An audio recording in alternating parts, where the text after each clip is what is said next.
고배율 망원이 필요 없다 하시면 17 일반 구매를 강력 추천드리고 싶어요.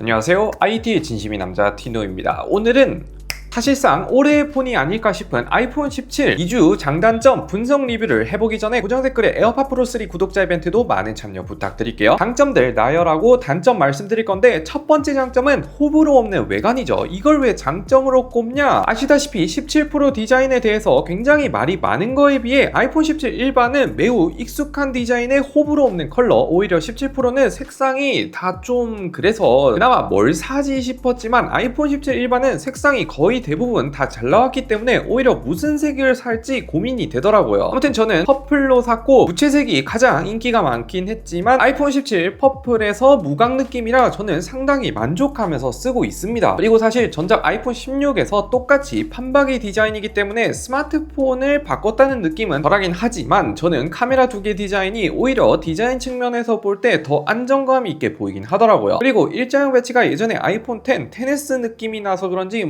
더더욱 익숙한 느낌. 무게 또한 전작 대비 7g 정도 늘었긴 한데 170g에서 177g으로 늘은 거라 여전히 좀 가벼운 편이라고 볼 수 있습니다. 그리고 직전에 제가 17 프로 맥스를 쓰다가 바꿔서 그런지 케이스 쓰고 카드 지갑해도 그렇게 부담스럽진 않더라고요. 두 번째 장점은 3, 4세대 점프한 디스플레이인데, 이번 17 일반이 인기가 많은 가장 결정적인 이유가 저는 디스플레이라고 생각이 됐는데, 앞서 말한 아이폰 16과 동일한 디자인이지만 디스플레이 하나만큼은 거의 3, 4세대를 뛰어넘는 업그레이드를 보여줬죠. 애플이 120Hz 주사율 13 프로에 처음 넣고 5년 만에 일반형에도 프로모션이 들어갔습니다. 이것만 해도 충분히 구매 가치가 높은데, 14 프로에 들어갔던 배경화면 AOD 또한 4년 만에 일반형에도 똑같이 넣어줬다. 여기서 단순 배경화면 AOD 뿐만 아니라 17 일반도 스탠바이 상시 표시를 드디어 지원합니다. 전작은 20초만 켜지고 꺼지는 반쪽짜리 있으나마나한 느낌인데 이것까지 차별 없이 넣어줬더라고요. 추가로 베젤 또한 전작은 16이랑 16 프로랑 베젤 두께 차이가 살짝 있었는데 이것 또한 프로랑 똑같이 맞춰줬습니다. 그리고 화면 최대 밝기도 프로와 똑같이 최대 3000니트, 결론은 아이폰 12 시리즈 이후로 6년 만에 프로와 동급 수준으로 맞춰준 디스플레이만 보면 충분히 구매 가치가 매우 높습니다. 세 번째는 6년 만에 줄어든 급 나누기입니다. 13 프로를 기점으로 점점 프로와 일반용의 급 나누기가 커졌었죠. 앞서 말한 프로모션 120Hz나 AOD 등등 이런 건 솔직히 갤럭시 보급형에도 요즘 넣어주는 건데 이제야 넣어줬고, 이런 것뿐만 아니더라도 프로에서만 공개했던 짜잘한 신기능들도 똑같이 대거 탑재가 되었습니다. 예를 들어 일반인 입장에서 가장 많이 쓸 것 같은 듀얼 캡처 동영상 전후면을 동시에 촬영하는 기능, 아이폰을 통해 유튜브 브이로그 하시는 분들에게 굉장히 좀 유용해 보이고 실제로 벌써 유튜브에 쓰는 사람들이 좀 보이더라고요. 추가로 전면 카메라도 프로처럼 18메가픽셀의 센서 크기가 커져서 센터 스테이지 모드라던가 전면 카메라를 활용해서 영상을 찍는 분들이라면 굳이 17 프로가 아니어도 17 일반으로도 똑같이 동일 기능을 사용할 수 있습니다. 전면 카메라 하나만 보면 16 프로보다 더 좋은 게 들어갔어요.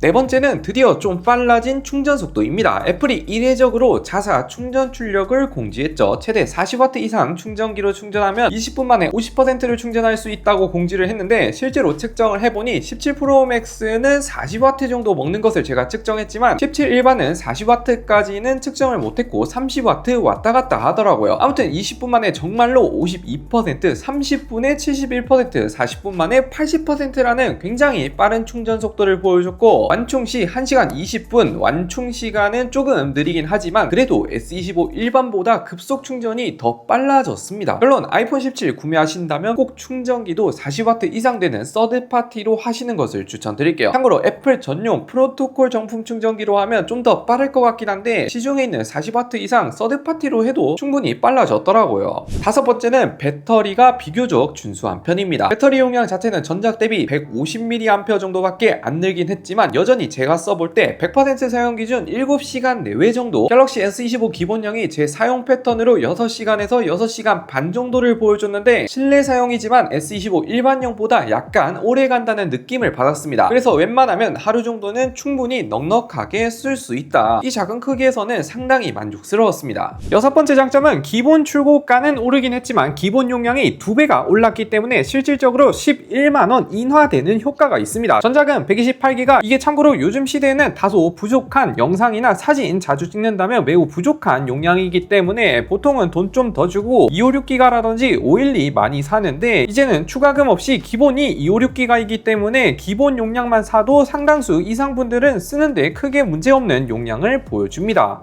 대망의 단점들도 봐야죠. 뭐니뭐니 해도 가장 첫 번째 단점은 망언이 없다는 점. 뷰파인더에 들어가 보면 초광각 1배 메인, 2배 무손실, 10배 크롭 줌이 들어갔는데 이건 뭐 매우 익숙한 카메라 세팅이죠. 요즘 뭐 인스타나 SNS에서 갤럭시도 그렇고 아이폰도 고배율 망언이 들어가서 고배율 영상들이 자주 뜨고 있는데 아이폰 17 일반은 해당 사항이 아니죠. 그래서 고배율 망언 사진 자주 찍는 분들에게는 분명히 아쉬운 요소라고 볼 수 있습니다.